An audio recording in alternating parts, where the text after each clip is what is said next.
एक रात जब समय भी ठहर जाला, एक रात जब पूरा ब्रह्मांड शिवमय हो जाला, महाशिवरात्रि। वो पवित्र रात जब भगवान शिव और देवी पार्वती के शुभ विवाह संपन्न भइल रहे।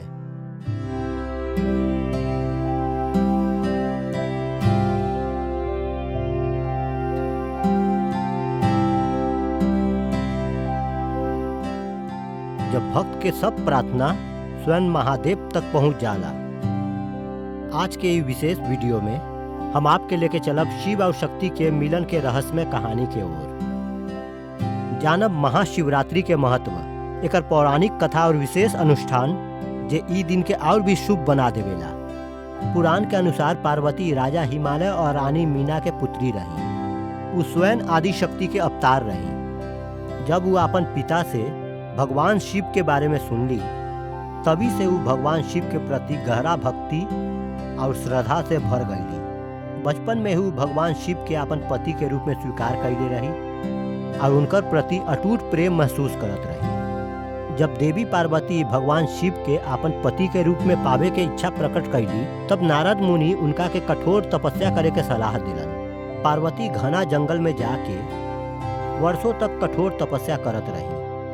वो खाली पत्ता और हवा खा के जीवन यापन कैली। उनकर तपस्या इतना कठोर रहे कि देवतागण भी विस्मित हो गईलन। भगवान शिव जे सदा ध्यान में लीन रहत रहन, पार्वती के तपस्या से अभिभूत हो जालन।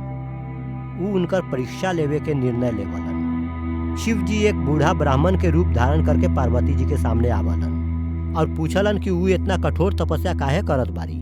तब पार्वती बतावेली कि वो शिव के अपन पति के रूप में पावे चाहली। तब वो ब्राह्मण शिव के निंदा करे लागलन। वो कहे लगलन, शिव एगो अघोरी बा, वो शमशान में निवास करलन। ओकर शरीर में चीता के राख लागल रहेला। बाकी पार्वती अटल रहली। वो कहली कि शिव ही उनकर एकमात्र आराध्य बारन और वो खाली शिव से ही विवाह करी। उनकर अटूट निष्ठा और भक्ति देख के भगवान शिव आपन वास्तविक रूप में प्रकट भइलन और उनका आशीर्वाद दिलन कि वो उनके से शादी करिहन। भगवान शिव सप्तऋषि के राजा हिमालय के पास विवाह के प्रस्ताव भेजे खातिर भेजलन। जब राजा हिमालय के पता चलल कि उनकर पुत्री के विवाह स्वयं महादेव से होगी, तो वो बहुत प्रसन्न भइलन और वो ई प्रस्ताव के ससम्मान स्वीकार कर लेलन। भगवान शिव के बारात बिल्कुल अनोखा रहे। उनकर शरीर पर भस्म लागल रहे, गला में नागराज लिपटल रहन और वो नंदी बैल पर सवार होके आयल रहन। उनकर साथ भूत प्रेत, गंधर्व, यक्ष, नाग और अन्य गण भी रहन।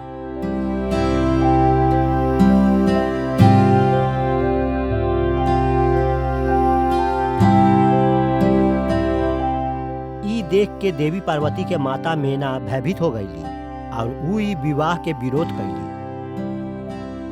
तब भगवान विष्णु और बाकी सब देवता मेना देवी के समझैलन कि शिव स्वयं परमेश्वर बारन और पार्वती के साथ विवाह के बाद अनंत सुख के प्राप्ति होगी। ई सुन के मेना देवी शांत हो गईली और विवाह खातिर सहमति दे देली। महाशिवरात्रि के पवित्र दिन भगवान शिव और देवी पार्वती के विवाह संपन्न भइल। ई विवाह में सब देवता, ऋषि मुनि और गण उपस्थित रहन। महाशिवरात्रि के उत्सव भगवान शिव और पार्वती के दिव्य विवाह के स्मृति में मनाया जाला। ई दिन भक्तगण शिवरात्रि के व्रत रखेला, रात भर जागरण करेला और भगवान शिव के जलाभिषेक और पूजा करेला। ई दिन शिव पार्वती के विवाह के स्मरण करके हम उनकर आशीर्वाद के कामना करेली। ई कहानी हमनी के सिखावेला कि प्रेम और भक्ति में अद्भुत शक्ति होखेला। पार्वती के निष्ठा और तपस्या उनकरा महादेव के प्रेम प्राप्त करे में सहायता कैलक और उनकर ई मिलन संपूर्ण ब्रह्मांड खातिर एगो ऐश्वर्यपूर्ण घटना बन गई। तब भक्तगण, ये रहे महाशिवरात्रि के दिव्य मिलन के कथा।